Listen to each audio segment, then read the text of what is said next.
السلام علیکم ورحمۃ اللہ وبرکاتہ۔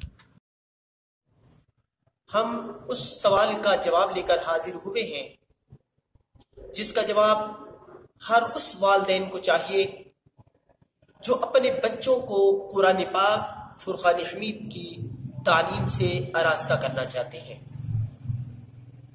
سوال کا جواب دینے سے پہلے آپ لوگوں سے گزارش ہے کہ ہمارے چینل کو سبسکرائب کیجئے اور بیل آئکن کے بٹن کو دبا دیجئے تاکہ ہماری آنے والی ہر ویڈیو آپ تک پہنچ سکے۔ جی سوال کیا ہے؟ ہر ماں باپ پوچھتا ہے قرآن پاک سیکھنے کے لیے ہمیں ابتدائی طور پر کون سا بچوں کو پڑھانا چاہیے؟ جی ناظرین، مارکیٹ کے اندر بہت زیادہ قاعدے ہیں۔ نور قاعدہ ہے، قرآنی قاعدہ ہے، نورانی قاعدہ ہے، اس کے علاوہ مدنی قاعدہ ہے۔ آج ہمارے پاس اس وقت دو قاعدے موجود ہیں، دونوں بہترین قاعدے ہیں۔ ایک ہے نورانی قاعدہ۔ نورانی قاعدہ وہ قاعدہ ہے جس سے بہت ہی زیادہ قرآن حضرات نے استفادہ حاصل کیا۔ اسی طرح عام لوگوں نے بھی جنہوں نے قرآن پاک سیکھنا تھا انہوں نے بھی استفادہ حاصل کیا، اور الحمدللہ میں نے بھی اسی قاعدہ سے استفادہ حاصل کیا ہے۔ بہترین قاعدہ ہے۔ مگر جو دوسرا قاعدہ ہے یہ ہے مدنی قاعدہ۔ جی ہاں، یہ مدنی قاعدہ وہ قاعدہ ہے جسے میں نے پڑھا تو میں نے سمجھ لیا کہ جو بھی دوسرے قاعدوں میں کوتاہیاں تھی اس قاعدے کے اندر دور کر دی گئی ہے۔ یہ قاعدہ بہترین قاعدہ ہے۔ اس کی 21 تختیاں ہیں۔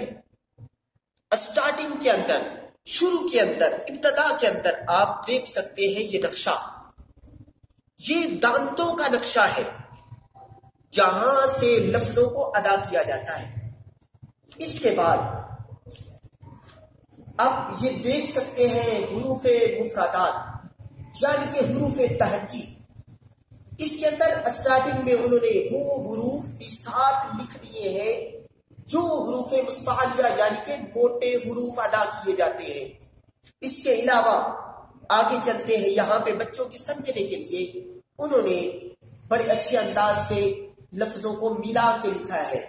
آئیے آگے حروف حرکات والی تختی ہے جہاں پر زبر زیر پیش کی پہچان کی جاتی ہے اور لفظوں کی ادائیگی جس انداز سے کرنا سکھایا جاتا ہے، وہاں پر توڑ کیا جاتا ہے، یہاں پر رواں کے ساتھ ادا کیا جاتا ہے۔ اس تختی نمبر 4 ہے۔ اس کے بعد آگے حروف تنوین کسے کہتے ہیں؟ دو زبر دو زیر تنوین، دو زبر دو زیر دو پیش کو تنوین کہا جاتا ہے۔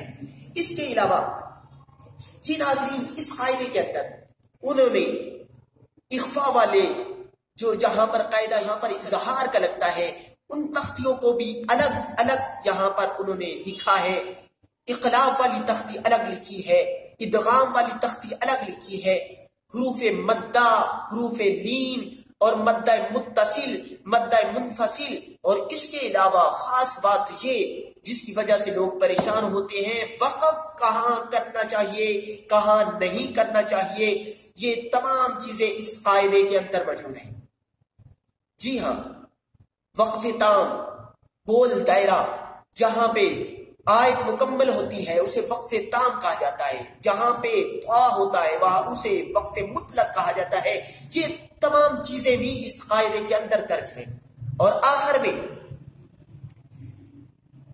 سوال و جواب اس کے اندر لکھے گئے ہیں، مفردات کے حوالے سے، تنوین کے حوالے سے، اور یہ استاد کرام کے لیے بھی بہترین قاعدہ ہے۔ وہ بچوں کو پڑھاتے ہوئے ان سے سوال بھی کر سکتے ہیں، سوال کے جواب بھی دے سکتے ہیں۔ یہ بہترین قاعدہ ہے۔ میرا مشورہ یہ ہے، قاعدے وہ بھی اچھے ہیں، مگر میرا یہ مشورہ ہے کہ مدنی قاعدہ اپنے بچوں کو پڑھائیے تاکہ بہترین قرآن پاک فرقان حمید کی تعلیم حاصل کی جا سکے۔ جزاکم اللہ۔